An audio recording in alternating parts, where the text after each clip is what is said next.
মোৰ বেয়া ব্যক্তিবোৰ যাক আমি বেয়া পাইছিলোঁ এতিয়া তেওঁলোক চব বিজেপি দেখিছিলোঁ যে চবেই সাংঘাতিক ধৰণে জাষ্টিছ বুলি কৈ থকাৰ বিপৰীতে আপুনি এটা অপজিট ষ্টেণ্ড লৈছিলে আমাৰ পুৰা অৰ্ডাৰ আহিছে আমি একমাত্ৰ এজিপি আৰু বিজেপিকে হোল্ডিং দিব পাৰিম টিল ইলেকশ্যন পাৱাৰটোৱেই নাথাকে আপুনি কংগ্ৰেছত থাকি কি কৰিব কাৰোবাৰ প্ৰেম হ'ল বিয়া হ'ল তো এইটো ঘৰুৱা কথা মুখ্যমন্ত্ৰী ডাঙৰীয়াই কিয় টানি আছে আমিও ধৰিব পৰা নাই এগৰাকী মহিলাৰ কথা ওলাই মই ইমান ভালকৈ চোৱা নাই বস্তুটো আচলতে কিবা ফ্লেট দিম বুলি আপুনি নিদিলে আজি এইটো ডিছক্ল'জ নকৰোঁ নেকি সেইটা নিজকে মহাৰাজ বুলি ভাবে গোটেই প্ৰমাণ কৰিব পাৰে যে গৌৰৱ গগৈ ডাঙৰীয়া পাকিস্তানৰ এজেণ্ট তেতিয়াহ'লে ভাৰত চৰকাৰ ইনফেক্ট বিজেপি গভমেণ্টে ৰিজাইন দিয়া দৰকাৰ আপোনাৰ মতে জুবিনৰ ডেথ ইজ নেচাৰেল মই যিখিনি সত্য কথা কওঁ মানে মুখেৰে কোৱা নহয় উইথ এভিডেঞ্চ কওঁ অলপ টকাতে বিক্ৰী যায় 1200 টকাত বিক্ৰী যায় মিয়াৰ ৰিক্সাত উঠিব দিছে কিন্তু 5 টকা ভাড়া হ'লে 4 টকা দিব দিছে ৰিক্সা চলোৱা তাক 20 টকা খুজিলে আপুনি 10 টকা দি কাজিয়া এখন লাগিব পাৰে ধৰা হ'ল দলে আপোনাক টিকট দি দিলে তেতিয়া মানে 5 টকা বিচাৰিলে 4 টকা দিব এখন লাগিল কাজিয়া আপোনাৰ অবভিয়াছলি অলপ ছফ্ট কৰ্নাৰ থাকিব কাৰণ আপুনি কংগ্ৰেছত জইন কৰিছে এখন মানে বাংলাদেশ হয় নমস্কাৰ খাটাং সংবাদৰ অন্য এটি বিশেষ অনুষ্ঠানলৈ মই মানসজ্যোতি বৰুৱাই আপোনালোকক স্বাগতম জনাইছোঁ আজি মোৰ সৈতে যিগৰাকী অতিথি তেওঁক নতুনকৈ চিনাকি কৰি দিয়াৰ প্ৰয়োজন নাই অসমৰ যিকোনো ধৰণৰ ছ'চিয়েল ইছ্যুজবোৰত সাংঘাতিক ধৰণে ৰিয়েক্ট কৰা সাংঘাতিক ধৰণে প্ৰতিক্ৰিয়া প্ৰকাশ কৰা ৰিয়েল ষ্টেট ব্যৱসায়ৰ সৈতে জড়িত ঔদ্যোগিক ফাৰ্মাচিউটিকেল বিজনেছৰ সৈতে জড়িত আৰু আটাইতকৈ ডাঙৰ কথা সাংঘাতিক ধৰণে ছ'চিয়েল চেঞ্জ থকা এজন যুৱক সকলোৱে চিনি পায় তেওঁ আন কোনো নহয় লুইত কুমাৰ বৰ্মন ডাঙৰীয়া প্ৰথমে মোৰ অনুষ্ঠানলৈ আপোনাক স্বাগতম জনাইছোঁ নিৰ্বাচনৰ বতৰ আৰু নতুন নহয় আপুনি ইয়াৰ পূৰ্বেও সক্ৰিয় ৰাজনীতিত আছিল কেইটামান বছৰৰ বিৰতি তাৰপিছত পুনৰ আকৌ আপুনি সক্ৰিয় ৰাজনীতিলৈ আগবাঢ়িলে বা সক্ৰিয় ৰাজনীতিত খোজ দিলে আচলতে কথাটো এনেকুৱা নেকি যে ৰাজনীতি অবিহনে মানুহে সমাজৰ কাম কৰিব নোৱাৰে এক্টিভ পলিটিক্সত মানুহ আহিবই লাগিব তেনেকুৱা নেকি কথাটো নাই তেনেকুৱা কথা নহয় আপোনাৰ ৰাজনীতিত নাহিলেও আপুনি সমাজৰ কাম বহুত কৰিব পাৰে ইনফেক্ট ইমান বছৰে আপোনাৰ দেখিছে কৰিছোঁ কিন্তু এখন ৰাজনৈতিক পথাৰত থাকিলে এখন প্লেটফৰ্ম থাকিলে আপোনাৰ মানে মেন পাৱাৰটো অলপ বেছি পাৰে যেনেকুৱা আপোনাৰ পৰিয়ালৰ এখন পৰিয়ালত যেতিয়া মানুহ বেছি থাকে তাৰ শক্তিটো বেছি থাকে এতিয়া আপুনি ভাৰতীয় সভ্যতাত আগত চাবচোন যিবোৰ আপোনাৰ যৌথ পৰিয়াল আছিল তাৰ শক্তিটো বেছি আছিলে তো এটা ৰাজনৈতিক প্লেটফৰ্ম পালে আপোনাৰ কি হয় তো আপুনি যিখিনি কাম কৰে তাতকৈ বেছি কাম ৰাইজক আপুনি দিব পাৰে অ'কে সেইকাৰণে আচলতে মই যদি আপোনাক সোধোঁ যে হোৱাই কংগ্ৰেছ এতিয়া চাওক কংগ্ৰেছটো হোৱাই কংগ্ৰেছ এতিয়া আপোনালোকে জানে মই আপোনাৰ 2014 আগত মই বিজেপিতে আছিলোঁ তো বিজেপি সেই সময়ত আপোনাৰ যিসকল নেতাৰ আদৰ্শত আমি বিজেপিত যোগদান কৰিছিলোঁ এতিয়া বাজপেয়ী ডাঙৰীয়া হওক বা আপোনাৰ সুষমা স্বৰাজ ডাঙৰীয়া আনি তো তেওঁলোকৰ আদৰ্শ সম্পূৰ্ণ বেলেগ আছিল তেওঁলোকৰ আদৰ্শ আছিলে কি প্ৰথম nation first party second self last তো লাহে লাহে যেতিয়া আপোনাৰ LK আদৱানীক PM কেণ্ডিডেট ঘোষণা কৰিব গৈছিলে 2014ত তেতিয়া আপোনাৰ বৰ্তমান প্ৰধানমন্ত্ৰী মোদী ডাঙৰীয়া সমৰ্থকে ঘৰত শিল মাৰিছে কিবা মাৰিছিলে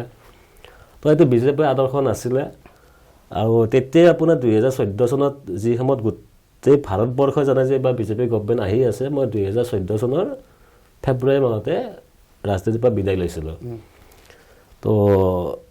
তাত আহি যোৱা আপুনি বিজেপি শাসন দেখি আছোঁ এতিয়া আপোনাৰ 12 বছৰ অতিক্ৰম কৰিলে এতিয়া তো কংগ্ৰেছৰ ভূমিকাটো দেখিছোঁ তেওঁলোক মানে সম্পূৰ্ণ এটা গণতান্ত্ৰিক দল হয় আৰু তেওঁলোকে আপোনাৰ কনষ্টিটিউশ্যন ভাৰতৰ যিটো শক্তি আমাৰ সংবিধানখন তেওঁলোকে এখন বিৰাট মানে ৰাহুল গান্ধী ডাঙৰীয়াও দেখা পাইছে মানে সংবিধান ৰক্ষাৰ কাৰণে কিমান মানে ভাৰত জোৰো ন্যায় যাত্ৰা কৰিছে যিমান হাজাৰ কিলোমিটাৰ তেখেতে খোজ কাঢ়িছে তো ক'ব গ'লে তেওঁলোক ৰাজপুত্ৰ কিন্তু আমিও ইমান হাজাৰ কিলোমিটাৰ খোজ কাঢ়িব নোৱাৰিম তেওঁলোক ডেডিকেশ্যন দেখিছোঁ তেওঁলোক বহুত বছৰ হাৰিছে তথাপিও তেওঁলোকৰ মনটো ভাগি যোৱা নাই তেওঁলোকে এতিয়া মানে সংবিধান ৰক্ষাৰ এতিয়াও আছে তো এইবোৰ দেখি আমি অকণমান ভাল পালোঁ প্লাছ আপোনাৰ অসমত মানে কংগ্ৰেছ এটা যিকোনো দল এটা আপোনাৰ জড় পদাৰ্থ হয় তাত যিসকল জীৱ পদাৰ্থ হয় তেওঁলোকে বস্তুটো ভাল কৰে বেয়া কৰে কোনো দলেই বেয়া চব দলে ভাল চব দলে মানে সংবিধান মতে ৰেজিষ্টাৰ কৰা যায় তো কংগ্ৰেছে যি কাৰণ আমি কংগ্ৰেছক বেয়া পাইছিলোঁ যিসকল ব্যক্তি আছিলে সেই সময়ত অসম কংগ্ৰেছত এই গোটেইবোৰ বেয়া ব্যক্তিবোৰ যাক আমি বেয়া পাইছিলোঁ এতিয়া তেওঁলোক চব বিজেপিত অ'কে তো সেই সূত্ৰে বিজেপিত মানে যোগদান কৰা সম্ভৱ কোনো বৈধ্য নহয় এতিয়া কংগ্ৰেছত যিসকল মানুহ দেখা পাইছে তেওঁলোক মোটামুটি ভালেই আৰু এইবাৰ বিশ্বাস আছে এইবাৰ যেতিয়া ক্ষমতাত আহিব আপোনালোকে মানে এটা ভাল গভৰ্ণমেণ্ট দেখা পাব কিন্তু বৰ্মন ডাঙৰীয়া পলিটিক্সত আপুনি যিমানেই যি নকওক মূল কথাটো হৈছে পাৱাৰ মানুহে পলিটিক্স কৰে পাৱাৰত থাকিবৰ কাৰণে আজি যদি আমি লাষ্ট ডেৰটা দশকৰ গোটেই পৰিক্ৰমাটো যদি চাওঁ কংগ্ৰেছ কিন্তু ক্ৰমান্বয়ে পাৱাৰৰ পৰা আঁতৰি গৈ আছে ষ্টেট বাই ষ্টেট আঁতৰি গৈ আছে আজিৰ তাৰিখতো অসমত ডেৰটা মাহৰ পিছত নিৰ্বাচন আছে অসমতো যে কংগ্ৰেছ পাৱাৰলৈ আহিব তেনেকুৱা কোনো এটা লক্ষণ আজিলৈকে নাই বুলি বৌদ্ধিক বিশ্লেষকসকলে বা ৰাজনৈতিক বিশ্লেষকসকলে ক'ব বিচাৰে তেনে ক্ষেত্ৰত যদি পাৱাৰটোৱেই নাথাকে আপুনি কংগ্ৰেছত থাকি কি কৰিব নাই এতিয়া চাওক আপুনি প্ৰথম পাৱাৰত নাহিব বুলি যে ক'লে এতিয়া ভুল ব্যাখ্যা কৰিছে কাৰণ এতিয়া সমগ্ৰ মিডিয়া হাউচত মানে ৰাইজে মানে বিজেপি যি দেখুওৱা বিচাৰিছে সেইটোহে দেখাই আছে গ্ৰাউণ্ড লেভেলত মানে কংগ্ৰেছে বহুত ভাল কাম কৰি আছে এতিয়া যোৱাকালি আপোনাৰ যিটো তাৰমানে মিডিয়াও আচল ছবিখন দেখুওৱা নাই একদম দেখুওৱা নাই মই আপোনাৰ আচৰিত কথা কওঁ মই আজিৰ পৰা 20 দিনমান আগতে এটা গুৱাহাটী এড এজেঞ্চিক পইচা দিছিলোঁ মই হোৰ্ডিঙৰ কাৰণে তো যেতিয়া গম পালে মই কংগ্ৰেছত জইন কৰিছোঁ বা টিকেট বিচাৰিছোঁ তেওঁলোকে লগালগ পইচা ৰিফাণ্ড কৰিছে মোক ৰিফাণ্ড কৰি কৈছে দাদা আপুনি আপোনাৰ বিজনেছ ধ্বংস নকৰিব আমাৰ পুৰা অৰ্ডাৰ আহিছে আমি একমাত্ৰ AJP আৰু বিজেপিকে হোৰ্ডিং দিব পাৰিম টিল ইলেকশ্যন অ'কে তো এতিয়া মানে আপোনালোকে নিজে সংবাদ মাধ্যমত আছে যিখিনি মেইন ষ্ট্ৰীম সংবাদ মাধ্যম আপোনাৰ আছে তেওঁলোক গোটেই এনেকুৱা গ্ৰাস হৈ ৰাখিছে এতিয়া মানে তেওঁলোক বেলেগ নিউজ বজাবই নোৱাৰে সেইদিনা আপোনাৰ এটা বাতৰি ওলাইছিলে পৰ্টেলতে বকো ছয়গাঁও যিটো কো ডিষ্ট্ৰিক্ট আছে তাত কিবা অফিচৰ ভিতৰত তো সেইটো লৈ যোৱাকালি যিটো হাৰত প্ৰতিবাদ হৈছে আমাৰ বিধায়ক আছে কামৰূপ জিলাৰ মানে বৃহৎ সংখ্যক মানুহে কালি প্ৰতিবাদ কৰিছিলে কিন্তু কোনো এটা বাতৰি কাকত বা কোনো এটা ইলেক্ট্ৰনিক মিডিয়াত সেইটো দেখা নাপালোঁ তো এইটো প্ৰথম আপোনাৰ এটা ভুল কনচেপ্ট যে পাৱাৰত নাহিব আৰু ছেকেণ্ডলি ধৰি লৈছোঁ পাৱাৰত নাহিলে কিন্তু এখন দেশ বা এখন ৰাজ্য বা এখন সমাজ চলিবৰ কাৰণে বিৰোধী শক্তিশালী হোৱাটো বিৰাট জৰুৰী তো বাজপেয়ী ডাঙৰীয়া কথাই কৈছে তেখেতে এটা বস্তু কৈছিলে যে আমি পাৱাৰত থাকোঁ বা নাথাকক কিন্তু দেশখন প্ৰথম দেশ থাকিবই লাগিব কিন্তু আজিৰ তাৰিখত দেখোন অপজিশ্যনক নাপাত্তা কৰিছে কোনটো ইছ্যুত অপজিশ্যনৰ কথা মানি লয়নো আমিতো দেখাই নাই তেনেকুৱা দেখোন গণতান্ত্ৰিক প্ৰতিবাদ এটাও দেখোন চৰকাৰে কোনো কাৰণত মানি নলয় আনকি ন্যায়ালয়োচোন আজিৰ তাৰিখত হেৰি হৈ গ'ল গতিকে বিৰোধী শক্তিশালী মানে গণতন্ত্ৰ শক্তিশালী সেই কনচেপ্টটো আজিকালি ক'ব পাৰি জানো হয় জানো আজি সময়ৰ লগে লগে চব ঘড়ী কাটা ঘড়ী আকৌ 12টাই বাজিব এতিয়া ভাৰতবৰ্ষৰ বাবে এইখিনি 10-12 বছৰ বা আগন্তুক 3 বছৰ বেড ফেজ আছিলে কিন্তু আগৰ দৰে আকৌ ঘূৰি আহিব আপুনি আমাৰ অসমৰ সুসন্তান আপোনাৰ উচ্চ ন্যায়ালয়ৰ ন্যায়াধীশ উজ্জ্বল ভূঞা তেখেতে কিবা হাইকোৰ্টত জাজ ট্ৰান্সফাৰত এটা মন্তব্য কৰিছে যে এইটো চৰকাৰে যদি জাজ ট্ৰান্সফাৰ কৰে তেতিয়াহ'লে আমাৰ মানে কি সংবিধানখন ক'ত থাকিব আৰু তো আপুনি যিটো ভাবিছে নৌতাত এটা বেড ফেজত আছিলে ইমান দিনে গৌৰৱ গগৈ ডাঙৰীয়া তেখেতৰ সুশিক্ষিত ভাল অৰেটৰ হয় অমিত শ্বাহ বা আপোনাৰ প্ৰাইম মিনিষ্টাৰক সংসদত মানে মুখ ওলাব নোৱাৰা অৱস্থা কৰে তো তেখেতৰ নেতৃত্বত এইবাৰ চৰকাৰ হ'বলৈ আমি আশাবাদী কিন্তু গৌৰৱ গগৈকটো এটা বেলেগ ধৰণে পৰ্ট্ৰেট কৰা হৈছে তেওঁ এটা বিদেশ ৰাষ্ট্ৰৰ পৃষ্ঠপোষক মিয়াৰ তেওঁ পৃষ্ঠপোষক তেওঁ পৰিয়াল ব্ৰিটিছ নাগৰিক এই কথাবোৰে অসমীয়া মানুহক তেওঁৰ পৰা আঁতৰাই নিদিবনে অসমীয়া মানুহৰ আস্থা তেওঁ লাভ কৰিব পাৰিব জানো চাওক এইটো কথা আজি নহয় বহুত দিনৰ পৰা মুখ্যমন্ত্ৰী ডাঙৰীয়া কৈয়ে আছে কিন্তু যেতিয়া তেওঁ যোৰহাটত নিৰ্বাচন খেলিছিলে MP ইলেকশ্যন সমগ্ৰ কেবিনেট তাত বহি গৈছিলে আৰু মোটামুটি 200 কোটি খৰচ কৰা বুলি খবৰ পোৱা গৈছে তথাপিও তেওঁক হাৰাব নোৱাৰিলে তেওঁ যিটো বিভ্ৰান্তি সৃষ্টি কৰিছে তেওঁ ডেকা ল'ৰা তেওঁ ব্ৰিটেইনত পঢ়াই আছিলে কাৰোবাৰ প্ৰেম হ'ল বিয়া হ'ল তো এইটো ঘৰুৱা কথা মুখ্যমন্ত্ৰী ডাঙৰীয়াই কিয় টানি আছে আমিও ধৰিব পৰা নাই আৰু ছেকেণ্ডত যিটো পাকিস্তান কৈ আছে 10 ছেপ্টেম্বৰত ডেট দিছিলে সদায় কৈহে আছে যদি তেওঁ এজেণ্টে হয় এতিয়া আপুনি কিবা এতিয়া মই ভিক্টৰ দাসৰ কথাই কৈছোঁ, জুবিনৰ ন্যায়ৰ পক্ষে কিবা মাত মাতা লগালে তেওঁক নেশ্যনেল চিকিউৰিটি এক্টত ভৰাই দিছে। আজি যদি মুখ্যমন্ত্ৰীৰ আগতে এনেকুৱা প্ৰমাণ আছে তেখেত পাকিস্তানী এজেণ্ট,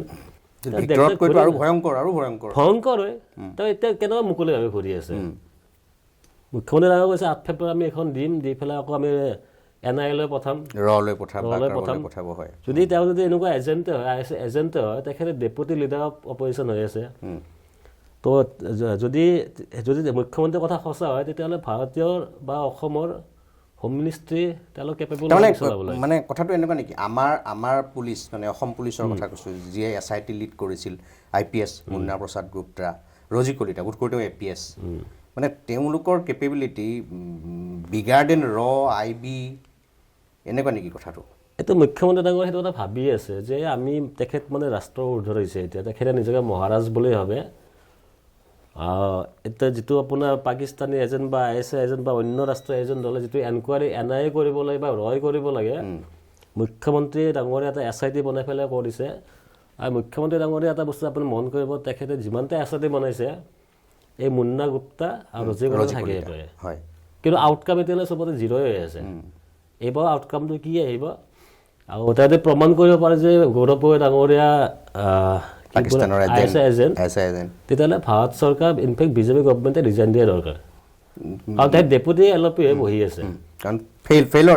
তেওঁলোকে একদম দেখে চলাব নোৱাৰে। যেতিয়া পাৰ্লিয়ামেণ্টত যদি এজন বহি থাকিব পাৰে তো তেওঁলোকে গৃহমন্ত্ৰী মুখ্য প্ৰধানমন্ত্ৰীক গালি পাৰে পাৰ্লিয়ামেণ্টত সন্মুখত বহি। এতিয়া আপোনাৰ ভাৰতৰ গৃহমন্ত্ৰী অমিত শ্বাহক যিটো আকাৰত সমালোচনা কৰে সংসদত, তো সেইটো দেখিয়ে বোধকৰো অমিত শ্বাহ ডাঙৰীয়াও কৈছে তেওঁক কিবা পাৰদি মানে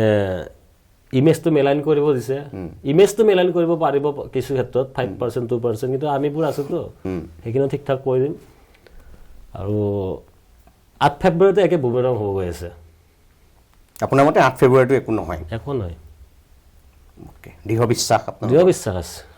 চাওক, এইটো আমি ভাৰত ৰাষ্ট্ৰখন ইমান মানে দুৰ্বল বুলি নাভাবো। তেখেত যদি সঁচাকৈ ISI এজেণ্ট হয়, ইমান দিনে তেখেত জেলত কেতিয়াবাই জেলত থাকিলেহেঁতেন। সেইটো ভাৰত চৰকাৰে গম পাই নহয় বোলে। গতিকে আমাৰ দৃঢ় কিবা কিবি কৰিব, যেনেকৈ জুবিনৰ মৃত্যু হত্যা বুলি কৈ দিলে, SIT সেইমতে তদন্ত বনাই দিলে। তো তেখেতে SIT বনাই নিজৰ সুবিধাৰ্থে এইবাৰ একে টিমে বনাইছে গৌৰৱৰ ক্ষেত্ৰত,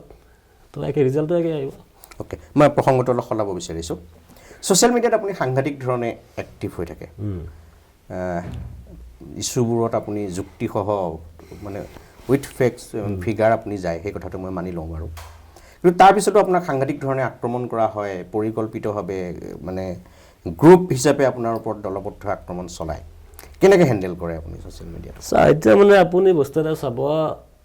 সত্য কথা চবে শুনিব নিবিচাৰে কলেজ জগত। তো মই যিখিনি সত্য কথা কওঁ মানে মুখেৰে কোৱা নহয়, উইথ এভিডেঞ্চ কওঁ। তো সকলো মানুহে কিছুমান অন্ধভক্ত থাকে, এতিয়া চিফ মিনিষ্টাৰে হওক বা মোৰো চাগে অন্ধভক্ত কিছুমান আছে, সেইটো মই ডিনাই নকৰোঁ, অন্ধভক্ত হ'ব নালাগে আচলতে। তো তেওঁলোকৰ যাক ভক্তি কৰে তেওঁলোকক যে এক্সপ'জ কৰা যায়, তেতিয়াহ'লে তেওঁলোকৰ ভক্তবোৰে ফেক একাউণ্ট বনাব, কিবা বনাব, গালি দিয়া ষ্টাৰ্ট কৰিব।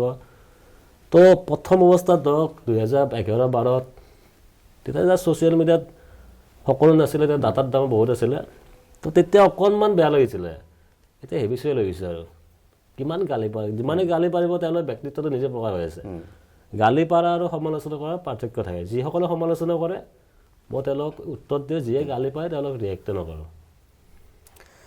জুবিনৰ ইছ্যুটোত আপুনি এটা বেলেগ ধৰণৰ স্থিতি লৈছিলে। আমি দেখিছিলোঁ যে চবেই সাংঘাতিক ধৰণে জাষ্টিছ বুলি কৈ থকাৰ বিপৰীতে আপুনি এটা অপজিট ষ্টেণ্ড লৈছিলে। কিন্তু নাই, আপুনি এটা প্ৰথম আমি যেতিয়া হঠাৎ আকস্মিক বিয়োগ ঘটিল, তেখেত সকলোৱে ধৰক আপোনাৰ জাতীয় এটা আৱেগ আছিলে, সকলোৰে বেয়া লাগিলে। তো বেয়া লগাৰ ফলত মানুহে হঠাৎ কিবা আহে, জাষ্টিছ লাগে। তো সেই সময়ত আমি জাষ্টিছ বহুত বিচাৰি আছিলোঁ। তো লাহে লাহে বস্তুবোৰ যেতিয়া ওলাই আহিছে, চাৰ্জশ্বিট আহিলে, প্লাছ আপোনাৰ ছিংগাপুৰ গভৰ্ণমেণ্টৰ পুলিচ ৰিপৰ্ট আহিলে যে এইটো মানে নেচাৰেল ডেথ হয় ড্ৰাউনিঙত। তো যিটো বস্তু নেচাৰেল ডেথ হৈছে, তো সেইটো লৈ পেলাই আমি সত্যটো মানি লোৱা উচিত তাৰমানে। তো যাৰ ফলত এতিয়া বহুতে তাতে কিছুমানে আপোনাৰ হিমন্ত মানে মুখ্যমন্ত্ৰীৰ কথাই ক'লোঁ, তেখেতে পাব্লিক আউটৰেজ দেখা পাই হঠাৎ কৈ দিলে হত্যা আহিছে। হত্যা হোৱা চাৰ্জশ্বিটত হত্যা ছেকশ্যনটো ভৰাই দিলে তো এতিয়া 5-6জন মানে তেওঁ আচলতে এই ডিৰেকশ্যনটোত গুচি গ'ল নেকি অৰিজিন ডিৰেকশ্যনটোৰ পৰা আঁতৰি আচলতে পাব্লিক আউটৰেষ্টটোত গুচি গ'ল তেওঁ এতিয়া আছে আপোনাৰ এটা মানে মেচিয়ৰ পলিটিক্সৰ কথা কওঁ এতিয়া ধৰক যোৱাকালি যিটো আপোনাৰ মহাৰাষ্ট্ৰ অজিত পাৱাৰ ঢুকালে প্লেন ক্ৰেছ হৈ পেলাই তো ইয়াতে বহুতে সন্দেহ প্ৰকাশ কৰিছে মাৰ্ডাৰ হ'ব পাৰে মাৰ্ডাৰ হ'ব পাৰে কিন্তু শৰদ পাৱাৰে যোৱাকালি কৈছে এইটো কোনো পলিটিক্স যাতে নকৰে এনকুৱাৰী হ'ব যিটো সেইটো আমি আউটকামটো মানি লোৱা উচিত তো তেওঁলোক পলিটিকেলি বহুত মেচিয়ৰ্ড আমাতকৈ ভাবোঁ মই আৰু জুবিনৰ ক্ষেত্ৰত ধৰক Singapore police one of the capable police আৰু কাৰাপশ্যনৰ ক্ষেত্ৰত ছিংগাপুৰ একদম নীল 1 নম্বৰ দেশ য'ত কাৰাপশ্যন নাই তো আমি যিখিনি খবৰ পাইছোঁ যিখিনি ব্যক্তি আছিলে লগত তেওঁলোকে বচাবলৈ চেষ্টা কৰিছিলে ইভেন খুৰাকে সেইদিনাখনে বাদ দিয়া দেখা পাইছোঁ মই ছিংগাপুৰত কৰ্ণাৰ্ছ কোৰ্টত দেখি পেলাই তো তেনেকুৱা এটা বস্তু যিটো হত্যা মানে মৃত্যু হ'লে বেয়া লাগে আমাৰ মা দেউতা ঢুকাইছে বেয়া লাগে এতিয়া মা ঢুকালে মোৰ যোৱা বছৰ 3 মাৰ্চত ষ্ট্ৰক হৈ পেলাই তো এতিয়া মই ক'ব যাম নেকি ডক্টৰে তেওঁক মাৰিলে বুলি তো যিটো মৃত্যু হ'ব লগা আছিল কাৰণ আপোনাৰ মতে জুবিনৰ death is natural natural death আৰু প্ৰথম মই এফিডেভিট আয়োগত মই দিছোঁ আৰু এইখিনি কথাই মই লিখি দিছোঁ মই কিন্তু চিফ মিনিষ্টাৰে এইটো হত্যা বুলি কৈছিলে তেখেতেতো বহুত কথাই কয় চিফ মিনিষ্টাৰে হত্যা বুলি কয় অলপ সমাজখন অস্থিৰ কৰাৰ চেষ্টা কৰিছিলে তাৰপিছত আপোনাৰ তেখেতে বহুত কথাই কয় না আজি অসম মানে 5 নম্বৰ দেশ ভাৰতৰ চ' তেখেতক হত্যা কৰাটো যে আপোনালোকে মানি লৈছে বাকীখিনি মানি ল'ব লাগিব তেখেতে গোটেই 90% মিছা কথাই কৈ থাকে চিফ মিনিষ্টাৰে তেখেতে মাত্ৰ বেলেগ একো নাই মানে পাব্লিকখিনি অস্থিৰ কৰি ৰখাৰ কাৰণে হত্যা বুলি কয় তেখেতে এটা ৰং চাই বহি আছে এতিয়া কেইবাজনো মানুহ এতিয়াও জেলৰ ভিতৰত আছে এনেকুৱাও ঘটনা ঘটিছে হয়তো ইতিহাসত এইটো খুব ৰেয়াৰ ঘটনা যে বেল পিটিশ্যন ফাইল কৰাৰ পিছতো নিজে বেল পিটিশ্যন আকৌ উইড্ৰ কৰি লয় কি ঘটি আছে আচলতে এইবিলাক আপুনি কেনেকৈ অবজাৰ্ভ কৰিছে গোটেই না এতিয়া চাওক তেখেতে মুখ্যমন্ত্ৰী ডাঙৰীয়াই জুবিনৰ ক্ষেত্ৰত পলিটিক্স তেখেতেহে কৰিছে হত্যা বুলি কয় এটা অস্থিৰ কৰি দিলে সমাজখন তো আমাৰ বহুত মানুহে চাওক এতিয়াও দেখা পাইছে অলপ টকাতে বিক্ৰী যায় 1200 টকাত বিক্ৰী যায় তো তেওঁলোক বিবেকটো কম মই তেওঁলোক বেয়া বুলি নকওঁ কাৰণ তেওঁলোক ভাল শিকালে তেওঁলোক ভাল শিকিব আমি যদি বেয়া শিকাওঁ বেয়া শিকিব চ' এটা পাব্লিক আউটৰেজ হ'ব বুলি ভাবি বা এতিয়া চাওক মুখ্যমন্ত্ৰী ডাঙৰীয়াই যোৱাকালি কৈ দিছে যোৱাকালি পৰহি যে মিয়াৰ 5 টকা হ'লে 4 টকা আহিম সেই প্ৰসংগটোলৈ আহিম মই তো তেনেকৈ ধৰক চামকানে মহন্তক যদি বেল পায় বা তাৰ মানে এটা গণ উদ্বোধন হয় হত্যা হ'ব বুলি ভয় খাই তেওঁলোকে বেলটো লোৱা নাই বুলি বিশ্বাস মই কিন্তু কোনোৱে ক'ব বিচাৰিছে যে বেলটো হ'লে এইখিনি সময়ত তেওঁলোক মুকলি আকাশৰ তললৈ গুচি আহিলে গভৰ্ণমেণ্টখন হয়তো বিপদত পৰিব পাৰে সেইকাৰণে এইটো এটাও নাই তেনেকুৱা চাওক মই মেক্সিমাম বস্তু আপোনাৰ এভিডেঞ্চৰ সৈতে কওঁ যিহেতু এভিডেঞ্চ নাই এইখিনি এটা আমিও শুনিছোঁ যে তেওঁলোক দিল ইলেকশ্যন থাকিব পৰামৰ্শ দিছে মুখ্যমন্ত্ৰী ডাঙৰীয়াই এইটো কাৰো হাতত এভিডেঞ্চ নাই তেখেতক থাকিব পৰামৰ্শ দিব শুনিছোঁ আৰু তো তেখেতে ওলাই আহিলে কৈ দিয়ে কিবা কিবি কথা গভৰ্ণমেণ্ট বিপদত পৰিব চাগে বোধকো থাকিব দিছে তাৰমানে আপুনি ইনভেষ্টিগেশ্যনটো আপুনি ভাবেনে যে এটা ৰাইট ডিৰেকশ্যনত গৈছে বুলি আপুনি ভাবে জুবিন গাৰ্গৰ গোটেই ইনভেষ্টিগেশ্যনটো যিটো SIT কৰিছে টোটেল ৰং দিশত গৈছে SIT বনাইছিলে যে তেখেতৰ মানে মৃত্যুটো স্বাভাৱিক নে অস্বাভাৱিক আছিলে কিন্তু মুখ্যমন্ত্ৰীয়ে ক'লে হত্যা হৈছে গতিকে SITয়ে তেওঁলোকৰ নিজৰ মতে এইটো হত্যা বুলি দেখাব গৈছে আৰু মানে লক্ষ্যটো আগে স্থিৰ কৰি লৈ তাৰপিছত ৰাস্তাটো তেনেকৈ বনাইছে SIT বনাইছিলে কিয় যে এইটো কি আছিলে হত্যা নে আপোনাৰ নেচাৰেল ডেথ SITৰ দায়িত্ব কি আছিলে আপোনাৰ আচল কথাটো ৰাইজক প্ৰকাশ কৰা কি নকৰি পেলাই এটা হত্যা এংগলত লৈ পেলাই এতিয়া মই ভাবোঁ যে এইখিনি এটা বিশিষ্ট আইনজীৱীসকলে এইটো কথা হৈছে তো সেইটোৱে কথা আৰু এইটো হৈছে বেছি এতিয়া ওলাই গৈ থাকিব আৰু ইণ্টেনশ্যনেলি বহুত চাৰ্জশ্বিটৰ মানে কিছু কপি এৰেষ্ট ৱাৰেণ্টৰ কপি ওলাই দিছিলে তুমি কেৰেক্টাৰ এছ'চিয়েশ্যনৰ কাৰণে তো সেইটোৱে কথা আৰু গতিকে এইটো বিষয়ত মই ভাবোঁ যে মৃত্যু বুলি মানি লৈ পেলাই আমি তেনেকৈ নেচাৰেল তেখেত সৃষ্টিৰ যিখিনি আমি জীয়াই ৰাখোঁ সেইখিনি মই বিচাৰোঁ অ'কে মিয়াৰ ৰিক্সাত উঠিব দিছে কিন্তু 5 টকা ভাড়া হ'লে 4 টকা দিব দিছে মুখ্যমন্ত্ৰীয়ে কৈছে এইটো কথা এইটো চাই এইটো আপোনাৰ গোটেই এতিয়া অল ইণ্ডিয়াতে আউটৰিচ এটা হৈছে আৰু তেখেতে মানে এইটো কৈ পেলাই এটা নিজৰ ভিতৰত কাজিয়াখন লগাব বিচাৰিছে আৰু বহুত মানুহ কিছুমান মই দেখা পাইছোঁ ধৰক পাণ দোকানী যে গুগল পে' নাই এতিয়া মেক্সিমাম জিপে' ইউজ কৰা যায় বোলে নাই দাদা বোলে কিয় এই বহুত মানে পইচা দিয়া বুলি কৈ দিয়ে আমি বিশ্বাসত থৈ দিওঁ পিছত গম পাওঁ পইচা দিয়াই নাই আৰু তো আমাৰ সেনেকুৱা বহুত মানুহ আছে 20 টকাৰ কাৰণে আপোনাৰ এটা তামোল এখন খাই মানুহক ঠগোৱা এতিয়া যদি চান্স যিহেতু পাইছে মুখ্যমন্ত্ৰী ডাঙৰীয়াই নিজে কৈছে তোমালোকে সেই কৰা কালি 5 টকা বিচাৰিলে 4 টকা দিব এখন লাগিল কাজিয়া আপাৰ ওচৰত অলৰেডি কিছুমান কৈছে কোনোবাই বাদ দিছে আমি বুলি কৈছে ইটিম বুলি কৈছে তাৰমানে সমাজখন তেখেতে এটাই ধান্দা অস্থিৰ কৰি ৰাখিবলৈ আৰু এনেকুৱা এটা ভাৱ দেখাইছে যে ধুবুৰী এখন মানে এখন মানে বাংলাদেশ হয় কাৰণ আপাৰ আছামৰ মেক্সিমাম মানুহ ধুবুৰী দেখা নাই এইটো অনেষ্টলি ক'ব গ'লে বা আমাৰ নামনি বহুত মানে আপাৰ আছামত যোৱা নাই তো আপাৰ যদি এইটো যে ভবাব বাধ্য কৰিছে যে ধুবুৰীখন মাত্ৰ মিয়া অঞ্চল সেইটো বেয়া কথা হৈছে এই মিয়াটোক লৈ আপোনাৰ হেৰি কি যিটো মিয়া মিয়া মিয়া এনি টাইম মুখ্যমন্ত্ৰীৰ পৰা আৰম্ভ কৰি সকলোৱে এনি টাইম মিয়া মিয়া মিয়া কৈ থাকে মিয়াটোক লৈ আপোনাৰ ধাৰণা কি আচলতে চাওক প্ৰথম কথা আপোনাৰ অবভিয়াছলি অলপ চফ্ট কৰ্নাৰ থাকিব কাৰণ আপুনি কংগ্ৰেছত জইন কৰিছে তেনেকুৱা কথা নহয় এইটো চাওক আমাৰ সংবিধান মই দুটা বস্তুৱে মানুহ ভাৰতৰ সংবিধানখন মানুহ মই one of the best constitution in the world আৰু ভগৱানক মানুহ মই তো ইয়াত মিয়া হিন্দু বুলি কথা নাই এইটো চব কৰ্ণাৰৰ কথা নাই তো ন' ডাউট অসম আন্দোলন হৈছিলে বিদেশীৰ কাৰণে হৈছিলে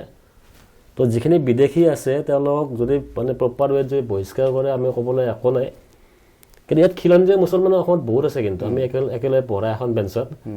তো মুখ্যমন্ত্ৰী ডাঙৰীয়াই গোটেই মাহক মানে মিয়া বুলি একাকাৰ কৰি গোটেই আমাৰ যিহেতু থলুৱা মুছলিম তেওঁলোকক মানে বিদেশী বুলি প্ৰতিবন্ধ কৰাৰ চেষ্টা কৰি আছে তো সেইটো একদম উচিত হোৱা নাই মোৰ মতে আৰু তেখেতে যিখিনি ভাষ্য প্ৰদান কৰিছে অপেনলি মানে প্ৰভোক কৰি আছে পাব্লিকক যে তোমালোকে পাৰিলে এখন কাজিয়া এখন লগোৱা কালি এটা কাম কৰা মানুহ এটাই ৰিক্সা চলোৱা এটাক 20 টকা খুজিলে আপুনি 10 টকা দি কাজিয়া এখন লাগিব পাৰে যাতে সেইটো কমিউনেল টেনশ্যন হয় কমিউনেল টেনশ্যনে আকৌ বিজেপিয়ে ধৰক আকৌ হিন্দুত্ব কাৰ্ডটো খেলিব এতিয়াও অসমত মানে কি মেজৰিটি হিন্দু হৈ আছে তো যোৱা 10 বছৰ বা 5 বছৰ তেওঁলোকে কি কৰিছে সেইটো কথা তেওঁলোকে নকয় এই মিয়া মিয়া কৈ কিবা ক'ত যে এখন কমিউনেল ক্লাছ লগাব পাৰে তেতিয়াহে তেওঁলোক জিকিব পাৰিব মই ভাবোঁ সেইকাৰণে মিয়া শব্দটো বৰ বেছিকৈ কৈ থাকে আপুনি কি ভাবে তেওঁলোকে কোৱাৰ দৰে বিজেপিয়ে কোৱাৰ দৰে মিয়া অসমীয়াৰ কাৰণে অস্তিত্বৰ কাৰণে থ্ৰেট এই কথাটো আপুনি মানি লয় নে নলয় চাওক মোগলৰ দৰে এটা পাৱাৰফুল ইমান বছৰ দখল কৰি মানে ভাৰতবৰ্ষ পাৱাৰত থাকি মানে মানে হিন্দুত্ব চেষ্টা কৰিব নোৱাৰিলে তেতিয়া হিন্দু 80% আছিলে আজি ইণ্ডিয়াত 80% হিন্দু মানুহে আছে য'ত মোগলে নোৱাৰিলে এই কিছুমান আহি ক'ত হিন্দুত্ব নাইকিয়া কৰিব পাৰিব যিটো ইম্পচিবল আৰু যিটো সেইটো মানে মুখ্যমন্ত্ৰী ডাঙৰীয়াই এনে ইম্পচিবল বস্তুটো কৈ থাকে যাতে মানুহে ভাবিব বাধ্য হয় আমাক মিয়াই গ্ৰাস কৰিব তেনেকুৱা ভাবা মানুহ বহুতো আছে 20 বছৰৰ পিছত মুখ্যমন্ত্ৰী মিয়াৰ হ'ব বুলি এইটোতো 20 বছৰ আগতে কৈছিলে আজিৰ পৰা 20 বছৰ আগতে কৈছিলে এইখিনি কথা তেতিয়া বেলেগ কোনোবাই কৈছিলে বাৰু নাই এখেতসকলে কৈছিলে শুনি আছো 20 বছৰ পিছত মানে মিয়া মুখ্যমন্ত্ৰী হ'ব কিবা হ'ব এতিয়াতো হোৱা নাই আৰু বিজেপিৰ দ্বাৰা যিটো মানে হিন্দুত্ববাদী দল বুলি কোৱা যায় যদি অসমত ইমান মিয়াই আছে তে 16 পৰা পাৱাৰত কেনেকৈ থাকিলে তাত আহিবই নালাগিছিলে তো এইটো গোটেই এটা প্ৰপাগাণ্ডা হয় মুখ্যমন্ত্ৰী ডাঙৰীয়া তেখেতে মাত্ৰ কাম কৰাতকৈ একাউণ্টে কাৰণে অলপ পইচা ভৰাই দি আছে মানুহৰ সেইখিনিয়ে কৈছে বাকী ফ্লাইঅভাৰ বনাইছে যাৰ ফলত বহুত তলত মানে বিজনেছ ধ্বংস হৈছে ফ্লাইঅভাৰ মানে উন্নতি পূৰা নুবুজাইছে ফ্লাইঅভাৰ লাগিব আমাক নালাগে বুলি নকওঁ বা এতিয়া শিক্ষাৰ কাৰণে কি কৰিলে স্বাস্থ্যৰ কাৰণে কি কৰিলে সেইখিনি কথা কেতিয়াও নকয় আজি আমাৰ স্কুলবোৰ দেখি বেয়া লগা হৈছে প্লাছ আপোনাৰ যিখিনি চব মানে চবৰে ল'ৰা ছোৱালী আপোনাৰ সন্তানক ভাল স্কুলত পঢ়াব বিচাৰে ইংলিছ মিডিয়ামত দিছে এতিয়া ফিজ দিব পইচা নাই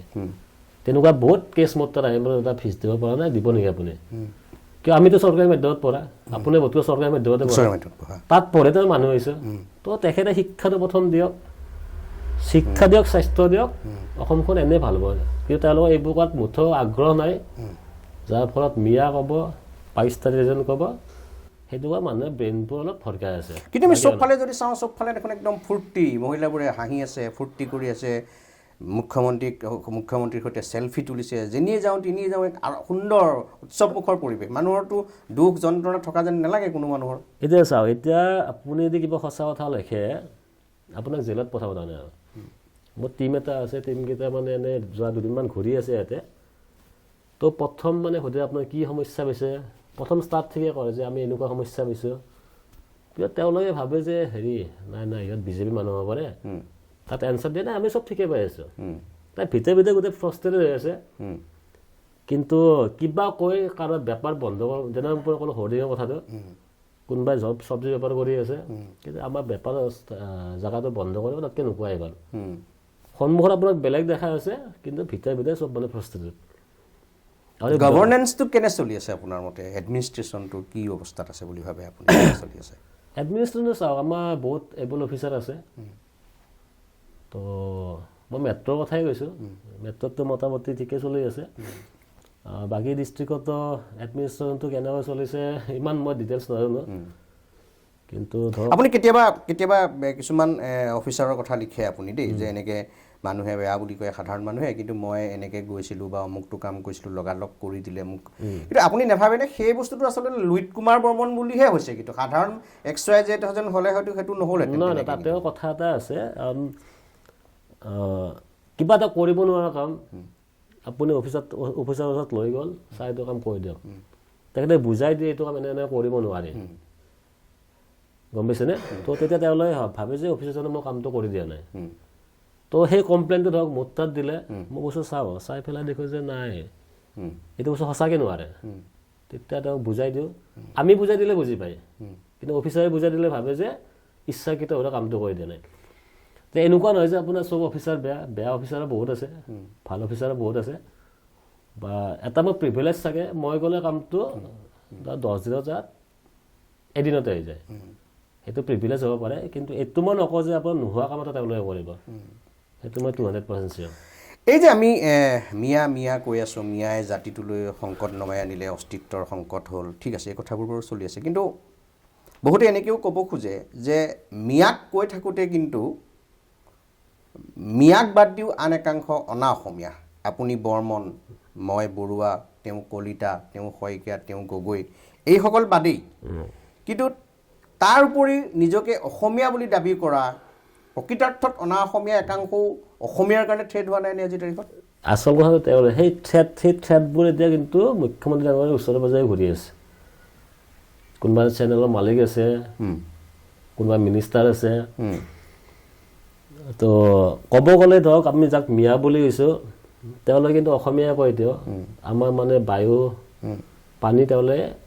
এডজাষ্ট কৰি লৈছে যিখিনি বাকী যি আপুনি ফেঞ্চি বজাৰৰ কথা আপোনাক ক'লোঁ তেওঁলোকৰ বাপেকৰ জন্ম ইয়াত ককাকৰ জন্ম ইয়াত কিন্তু তেওঁলোকে এতিয়াও মানে অসমীয়া ভাষাটো ক'ব টান পায় আৰু তেওঁলোকে মেইনলি আপোনাৰ বিজেপিক বৃহৎ ফাণ্ডিং কৰে গতিকে তেওঁলোক ভাল একচুৱেলি আপোনাৰ গ্ল'বেলাইজেশ্যনৰ দিনত এইবোৰ ভাবি থাকি লাভ নাই বাৰু কিন্তু মানে তেওঁলোকৰ ওৱান কাইণ্ড অফ থ্ৰেড হৈছে তাৰ কিন্তু একচুৱেলি তাৰ বাবে দায়ী কিন্তু আমি হয় আপুনিও তেনেকুৱা মানে কনস্পিৰেচিৰ বলি হৈছে সাংঘাতিক ধৰণৰ মিডিয়া হাউচৰ সৈতেও আপোনাৰ কনফ্লিক্ট হৈছে তেনেকুৱা ঘটনা আপোনাৰ পাৰ হৈ গৈছে এটা হৈছে মিডিয়া হাউচৰ লগত যাৰ মানে নিজৰ ইচ্ছামতে নিউজ বনাই ডিলিট কৰে আকৌ বজাই আকৌ ডিলিট কৰে সেই যুঁজখনত আপুনি হাৰিল নে জিকিল বুলি ভাবে বাৰু মই এতিয়া চাওক মৰেলি মই জিকিছোঁ মই কাৰণ এটা মিডিয়া হাউচৰ বনাওঁতে যিমান খৰচ পৰে মই আপোনাৰ 10 কোটিয়ে ক'লোঁ মই তেওঁৰ ৰিচোৰ্চ আছে তেখেতৰ ষ্টাফ আছে সাংবাদিক আছে কিবা আছে তেওঁলোক আৰু একফালে অকল মই এটা ধৰক এটা 1 লাখ টকীয়া ফোন এটা আৰু 10 কোটি টকাৰ চেনেল এটা তো 1 লাখ টকা দি মই মৰেলি জিকিছোঁ আৰু লিগেলিও জিকিম কিন্তু ভাৰতৰ যিহেতু ন্যায় ব্যৱস্থাটো একেবাৰে নহয় তো আৰু 2 বছৰমান লাগিব আকৌ মই জিকিম সেইটো আৰু আপোনাৰ বিৰুদ্ধেও বহুতে অভিযোগ কৰে ৰিয়েল ষ্টেটৰ বিজনেছৰ সময়ত আপোনাৰ বহুত প্ৰায় আপোনাৰ এটা কথা ওলাই থাকে এগৰাকী মহিলাৰ কথা ওলাই মই ইমান ভালকৈ চোৱা নাই বস্তুটো আচলতে কিবা ফ্লেট দিম বুলি আপুনি নিদিলে মানে বহুতে কয় যে আপুনিও মানে দেখুৱাই এটা কৰে এটা এনেকুৱা বদনাম আপোনাৰ বিৰুদ্ধেও আছে চাওক এতিয়া আপুনি যেতিয়া কিবা এটা আহিব মানে সমাজৰ মাজত আপুনি আহিলে আপোনাৰ ভৰিখন মই কেনেকৈ টানিম সেইটো মানে চিন্তা কৰি থাকিম এতিয়া আইন ব্যৱস্থা আছে আপোনাক যদি ফ্লেট দিম বুলি আপোনাৰ মই পইচা লৈছোঁ মই আপুনি ফেচবুকত লিখিছে আপুনি নাহে কিয়ক আহি পুলিচ থানাত কেছ দিয়ক মোৰ ওচৰত আহক তো সেইবোৰ মানুহ মই এক্সিষ্ট কৰিব দেখাই পোৱা নাছিলে আজি ধৰক মই যিটো ষ্ট্ৰেট ফৰৱাৰ্ড হয় যদি বিহাইণ্ড মোৰ কিবা তেনেকুৱা কথা থাকিলেহেঁতেন মই সদায় মনে মনে থাকিলোহেঁতেন কিয় মই এইটো কথা লিখিলে মোক আদৰ্শ জ্ঞান দিলে মোক বেলেগে ক'ব যে তই কি আদৰ্শ দেখাই আছে তইচোন মানুহক ঠগাই আছে এনেকৈ এলিগেশ্যন যদি দিছে এইটো মুকলি থাকে মই নিজে আচৰিত খাই মই শুনা নাই এইবোৰ কথা আজিলৈ কোনো থাৰ্ড পাৰ্টিয়ে কৰে আৰু ফ্লেট বনোৱা মই কিমান আপোনাৰ 2011 পৰা বনাই আছোঁ এতিয়া যোৱা 3-4 বছৰমান মানে মাৰ্কেটখন বিৰাট ডাউন কাৰণে বনোৱা নাই বাৰু তো তেনেকুৱাতো মই পোৱা নাই এতিয়ালৈ আজি আপোনাৰ পৰা মই পইচা লৈ ফ্লেট যদি মই নিদিওঁ আপোনাক ঘূৰাইতো নিদিম ঘূৰাইতো নিদিব প্ৰথমতে মিডিয়া হৈছে যে আপোনাৰ কথাখিনি সেইটো আজিলৈ কোনেও কিয় কৰিব পৰা নাই ধৰি লৈছোঁ মই পাৱাৰফুল হয় তেওঁলোকে পুলিচত যাব ভয় কৰিছে কোৰ্টত নাযায় প্ৰথমতে মিডিয়াৰ ওচৰত আহি দেখাচোন সেইটো কিয় পৰা নাই সেই কুৱেশ্যনটো মোৰ সদায় থাকে প্ৰথম আৰু এবাৰ পৰ্টেল এটাই এনেকুৱা বজালে মই চিট ফাণ্ডত জড়িত বোলে কোনোবা চাম বৰ্মন এজনে আছিলে দীপাংকৰ বৰ্মন নেকি নামটো পাহৰিলে কিবা সেইটো মোক বনালে আৰু আচ্ছা তো যাৰ যি মন যায় বজাই থাকে তো আপুনি কাক কিমান ৰিপ্লাই কৰি থাকিব কিবা যদি আছে আহক কোৰ্টত আহক থানাত আহক দেখা যাব লুইত কুমাৰ বৰ্মনৰ লাইফষ্টাইল মানে এটা সাংঘাতিক ধৰণৰ লাইফষ্টাইল আৰু কাৰো লগত নিমিলা এটা লেভিছ কেনেকৈ মেইনটেইন কৰে আৰু আমি দেখোঁ সেই বস্তুবোৰ মানে যিবোৰ অকণমান চক খাই যোৱাও যায় কেতিয়াবা মানে হোৱাট ইজ দিছ মানে ডেম কেয়াৰ নেকি সেইবোৰ আচলতে নাই ডেম কেয়াৰ নহয় মই এটাই বস্তু বিলিভ কৰোঁ জীৱন এটাই পাইছোঁ যিটো ভাল পাওঁ কৰিব লাগে আনৰ ক্ষতি নোহোৱাকৈ বা এনেকুৱা নহয় যে আপুনি ৰাজনীতি পথাৰত আহিলে আপুনি কুৰ্তা পাইজামা পিন্ধিব লাগিব কুৰ্তা পাইজামা পিন্ধা মানে কিমান কাম কৰিছে আমিও দেখিছোঁ আচলতে কাম কৰাটোহে মেইন কথা এতিয়া মই কাকো ক্ষতি নকৰাকৈ মই ধৰক ডিস্কত গ'লোঁ ক্লাবত গ'লোঁ সেইটো মোৰ ব্যক্তিগত কথা কিন্তু ধৰক কাইলৈ মই আপোনাৰ বিধায়ক এজন হৈ পেলাই একো কাম নকৰে যে দিন ৰাতি মই সেইবোৰ কৰি থাকোঁ তেতিয়া মানুহে মোক কিন্তু বেয়া হ'ব যেনেকুৱা এজন চৰকাৰী বিষয়ত 10 to 5 টাইম থাকে কৰ্মচাৰী যদি মই বিধায়ক হওঁ আপোনাৰ যদি মই 12 ঘণ্টা ভালদৰে ৰাইজক টাইম দি বাকী মোৰতো নিজৰ স্পেচ আছে নহয় মোৰতো নিজৰ স্পেচটো মই ইউটিলাইজ মোৰ ব্ৰেইনটো ফ্ৰেছটো থাকিব লাগিবতো তো সেইটো নিজা লাইফ আৰু বোধে মই ভাবোঁ যে এইটো কাৰণত কাৰো ক্ষতি হোৱা নাই কাকো ক্ষতি কৰি মই কৰা নাই তো মানুহে সচৰাচৰ কি হয় ৰাজনীতিত আহিলে এইবোৰ দেখাব নিবিচাৰে আমিতো মানুহ হয়তো চবৰে চৰিত্ৰ এটাই চবৰে নীত এটাই চবে একেই বস্তুৱে কৰে কিন্তু ৰাজনীতি পথাৰত ভাৰতত এতিয়ালৈতো হৈ পোৱা নাই কাৰণ ফ্ৰান্সত যাব ক'ৰবাত যাব তাৰমানে ছুটি লয় তেওঁলোকে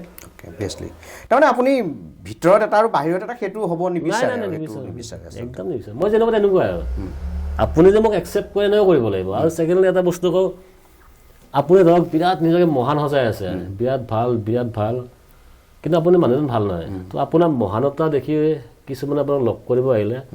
আহি গম পালে আপুনি বিৰাট থাৰ্ড ক্লাছ মানুহে আপোনাৰতো ইম্প্ৰেশ্যন চেছ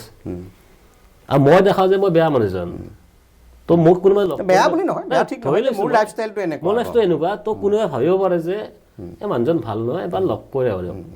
ভাল নহয় বা তাৰ মাইণ্ডত আছে এই মানুহটো ভাল নহয় যেতিয়া মোৰ কথা বতৰা বেলেগ এক্সপেক্টেশ্যন লৈ নাহে যে মোৰ কথা বতৰা পাতি ইমান ভাল পায় তেওঁ মোৰ প্ৰতি যিটো ভাল পায় সেইটো জিন্দগী থাকি যায় মানে সুন্দৰকৈ চিক চাক এযোৰ কাপোৰ পিন্ধি থাকিলেই যে মানুহ ভাল হ'ব নাই সেইটো হ'ব নোৱাৰে কোনো কাৰণ মনটো মেইন কাপোৰ আপুনি জিন্স পিন্ধক আপোনাৰ ফৰ্মেল পেণ্ট পিন্ধক সেইকাৰণে কাপোৰ চাপোৰ বিশেষ নহ'ব আৰু টিকট বিচাৰিছোঁ দিছপুৰৰ পৰা কেনেকুৱা আশা বিশ্বাস চাওক মইতো ক'লোঁ আপোনাৰ কংগ্ৰেছত কিয় আহিলোঁ AGPও আছিলে BJPৰ কথাও ক'লোঁ বা জাতীয় পৰিষদৰ কথা ক'লোঁ তো ফৰ্মখনত দুটা বস্তুৱে লিখিছে প্ৰথমটো থাকিলে আপোনাৰ নাম address education qualification date of birth থাকিলে এটা মানে কুৱেশ্যনাৰী আছিল যে what you have done in the past and why Congress should give you the ticket তো যিখিনি মোৰ পাছ বায়'ডাটা আছে বা মোক কিয় টিকেট দিবলৈ মই যিখিনি এনচাৰ দিছোঁ তো মই ভাবোঁ যে সেইখন মানে বায়'ডাটা দেখি পেলাই টিকেট না কৰিব নোৱাৰে মানে এইবাৰ মানে আমাৰ আপোনাৰ কৰ্ণাটকত ডেপুটি CM শিৱ কুমাৰক দিছে টিকেট মানে চোৱাৰ কাৰণে আমাৰ আৰু হেৰিক প্ৰিয়ংকা গান্ধী ডাঙৰীয়ানীক আৰু গৌৰৱ গগৈটো আছে অসমৰ সভাপতি তিনিজনৰ ব্যক্তিত্ব ভাল আৰু তেওঁলোক পইচা দি কোনোবা টিকেট ল'ব পাৰিব মই নহয় কিন্তু কংগ্ৰেছৰ এটা বদনাম আছে টিকট বিক্ৰী কৰা এইবাৰ গম পাব এইটো আপোনাৰ মতে নহয় এইবাৰ একদম নহয় মোক যে পইচা দিলোঁ মই পইচা যিকেইজন মানুহৰ বিৰুদ্ধে টিকট বিক্ৰী কৰাৰ অভিযোগ আছিল সেইকেইজন মানুহ এতিয়াও আছে মই নামকেইটা ক'ব বিচৰা নাই কোনোবা সাংসদ হৈ আছে কোনোবা কাৰ্যকৰী সভাপতি হৈ আছে কোনোবা কিবা হৈ আছে সেইকেইজন মানে বদনাম যাৰ বিৰুদ্ধে আছে বদনাম আছে এইটো চাওক বহুত তেনেকুৱা মানুহ এতিয়া BJPটো আহিছে সেই মানুহে আহিছে তো মানে 90% বদনামী যিখিনি আছিলে এতিয়া অলৰেডি BJPত আহিয়ে গৈছে অলপতো বাকী অলপ থাকিবই এইটো 100% তো গৌৰৱ গগৈ বা আপোনাৰ ৰাহুল গান্ধী ডাঙৰীয়া প্ৰিয়ংকা গান্ধী ডাঙৰীয়ানী বা আপোনাৰ শিৱ কুমাৰ যাৰ মানে হোৱাইট মানে কিবা হাজাৰ হাজাৰ ভোট দিয়ে এইটো লেভেললৈ যাব বুলি বিশ্বাস নহয় আৰু তেওঁলোক এতিয়া মানে আমাৰ দলৰ মানে এতিয়া যি ভাবোঁ যে আমাক এতিয়া প্ৰথম পাৱাৰটো ল'ব লাগে কাৰণ আমাৰ বহুত ৰাজ্যত এতিয়া পাৱাৰ নাই তো এটা ভাল সংস্কৃতি আৰম্ভ হ'ব এইবাৰ অসমৰ পৰা চাই থাকক এইবোৰ আপুনি বিশ্বাসী পূৰা বিশ্বাসী ধৰা হ'ল আপোনাক দলে টিকট দিলে আপোনাৰ সন্মুখত বিগ শ্বট বিজেপি কেনেকুৱা প্লেনিং কেনেকৈ আপুনি মোকাবিলা কৰিব এতিয়া চাওক এতিয়া মই যিহেতু আপোনাৰ টিকেট কাৰণ বিচাৰিছোঁ তেওঁলোকৰ সাংঘাতিক এটা ছিষ্টেম আছে অৰ্গেনাইজেশ্যন মেন পাৱাৰ এইবোৰ আছে ইভেন মানে প্ৰশাসনো আছে ক'বলৈ বেয়া শুনিবলৈ বেয়া গভমেণ্টৰ লগত প্ৰশাসন থাকে এইটো তো আজি এইটো ডিছক্ল'জ নকৰোঁ নেকি নকৰে কৰিব বিচৰা নাই এতিয়া কৰিলে ষ্ট্ৰেটেজি আৰু এইটো বেলেগক আমি আগবাঢ়িব নিদিওঁ ঠিক আছে ধৰা হ'ল দলে আপোনাক টিকট নিদিলে তেতিয়া ইমান দিনৰ পৰা বিজেপি এগেইনষ্ট কৰিয়ে আছোঁ এই স্থিতিতে থাকিব এই স্থিতিতে থাকিম আপুনি এইটো লিখি লওক কংগ্ৰেছ পিছদিনাৰ পৰা বেয়া হৈ নপৰে আপোনাৰ একদম চাওক মই কংগ্ৰেছ ভাল বেয়া মই আগতেও লিখা নাছিলোঁ মই বিজেপিকে ক্ৰিটিচাইজ কৰি আছিলোঁ যে বিজেপি মই ব্যক্তিগতও নহয় যে এইটো বস্তু এনেকুৱা নহয় বেলেগ নহয় মই বিমুদ্ৰা কৰোঁতে কি হ'ল আজিলৈকে আৰু ক্ৰেডিট কিয় ল'ব নোৱাৰে তো টিকেট নাপালে এইটো নহয় যে মই মানে প্ৰ' বিজেপি হ'ম আৰু মই সদায় এটা আপোনালোকে চাব মই যেতিয়া কংগ্ৰেছ গভমেণ্ট আছিলে তেতিয়া মই বিজেপিত আছিলোঁ মানে মই এণ্টি আমাৰ থাকি বেছি ভাল পাওঁ আৰু তেতিয়া মানে বেছি বস্তুবোৰ দেখাই থাকিব পাৰে আৰু চিফ মিনিষ্টাৰজন সন্দৰ্ভত আপুনি কি ক'ব পাৰোঁ আপোনাক যদি মই সোধোঁ যে দুআষাৰ কওকচোন অসমৰ চিফ মিনিষ্টাৰ এজন তেখেতৰ ডাইনেমিক মানুহ তেওঁ এজন নুশুৱে মাত্ৰ 2 ঘণ্টা শুৱে নন ষ্টপ কাম কৰে তেখেতক মই এটা বস্তুৱে কওঁ তেখেতৰ যিটো ব্ৰেইন ভগৱানে দিছে সেইটো বহুত কম মানুহৰে আছে আৰু তেখেতৰ ব্ৰেইনটো যদি অসমত ভালৰ কাৰণে খটালেহেঁতেন আজি অসম ইণ্ডিয়াৰ প্ৰথম এক মানে চবচে পাৱাৰফুল বা ধনী ষ্টেট হ'লহেঁতেন কাৰণ আপুনি হিষ্ট্ৰীৰ পৰা চালে কিন্তু অসম ধনী ৰাজ্য আছিলে কিন্তু দুৰ্ভাগ্যজনক মানে কি তেখেতৰ ব্ৰেইনটো সদায় কুচিন্তাবোৰহে কৰি থাকে য'ত আমাক ক্ষতি বহুত হৈছে তেওঁ যদি কুচিন্তা নকৰি অলপ সুচিন্তা কৰি কাম কৰিলেহেঁতেন ৰাইজৰ হকে তেতিয়া আজি অসম বহুত ওপৰত গ'লহেঁতেন অ'কে একচেপ্ট পলিটিক্স আৰু এই ধৰণৰ কথা বতৰা লিখা বতৰা লুইত কুমাৰ বৰ্মনে কি কৰি ভাল পায় কেনেকৈ কটায় দিন সময় কেনেকৈ মানে মই হবিজ বুলি ঠিক নকওঁ কিন্তু এনেই ধৰক দিনটো কৰ্মব্যস্ততা যায় প্লাছ আজি টিকেট বিচৰাবোৰে নহয় মই আগৰ পৰা আবেলি ধৰক যাৰ প্ৰব্লেম আছে মই প্ৰায়ে লগ কৰোঁ ইমান কৈ মানে মই ছ'চিয়েল এইবোৰ লিখি নাথাকিম এটা ভাল নাপাওঁ আৰু এতিয়া যিহেতু প্ৰচাৰ যুগ এতিয়া উপায় নাই কৰিব লাগিব এতিয়া তো সেই মানুহবোৰক যে লগ কৰিছিলোঁ মই মানে সমষ্টি ৱাইজ নহয় কিন্তু যিহেতু দিছপুৰ সমষ্টিৰ ল'ৰাকহে মই চাম মৰিগাঁৱততো নাছিলে মাজুলীৰ ল'ৰাকো মই চাইছোঁ হাজো ছোৱালী এটাকো চাইছোঁ মই তো মাহঁতে এটা আপোনাৰ ইণ্টাৰেষ্টিং কথা কওঁ হাজো ছোৱালী এজনীয়ে আপোনাৰ নাৰ্ছিঙত এডমিশ্যন পালে এইটো ক'ব নালাগিছিল আকৌ আজি তো তেখেতৰ যোন EWS চাৰ্টিফিকেট সেইটো 2024-25 হৈ আছে হ'ব লাগিছিলে 25-26 সেইটো মানে ক্লাৰিকেল মিষ্টেক আৰু তাই যেতিয়া দেখি মানে কান্দা কাটি হাহাকাৰ লাগিলে আৰু তাত মানে যি কাউন্সেলিং টিম আছিলে তেওঁলোকে তাইক মাত্ৰ তোমাক এদিন চিটটো ৰখাম তোমাৰ কালি ভিতৰত ঠিক কৰি আনিব লাগিব আৰু তো কিবা সূত্ৰে মোৰ তাত আহিলে আৰু লগালগ মই এইটো আবেলি 7টামান বজাৰ কথাটো পিজ্জা ৰাতিপুৱা 11টা বজাত ওলাই দিছোঁ কাগজত ঠিক আছে এইটো মানে সমষ্টি বুলি চোৱা নাই এইটো ভুল হৈছিলে তাই ক'লে যে দাদা এনেকুৱা এখন ওলাওঁতে আমাৰ 20 দিন গৈছে কিন্তু কাৰেক্ট কেনেকৈ হ'ব তুমি একো চিন্তা কৰিব নালাগে ৰাতিপুৱা 10টাত অমুক অফিচত যাবা কাগজ পাই যাবা আৰু তো তেনেকুৱা ইনচিডেণ্ট বহুত আছে মাজুলীত আছে হাজোতটো কথা ক'লে গুৱাহাটীত আছে মানে বহুত বৰপেটাত আছে যোৰহাট আছে তো তেনেকুৱা বহুত কৰিছোঁ আৰু যিখিনি পাৰোঁ ঠিক আছে ভাল লাগিলে আপুনি ব্যস্ততা এতিয়া ইলেকশ্যনৰ ব্যস্ততা তাৰ মাজতে এইখিনি সময় আমাক দিলে আশা কৰিছোঁ আপুনি বিচৰা ধৰণে দলে আপোনাক টিকট দিয়ক আৰু বিচৰা ধৰণে আপুনি ফলাফল আপোনাৰ হওক মা কামাখ্যাই আপোনাৰ কৃপা কৰক আকৌ লগ পাম নিশ্চয় ধন্যবাদ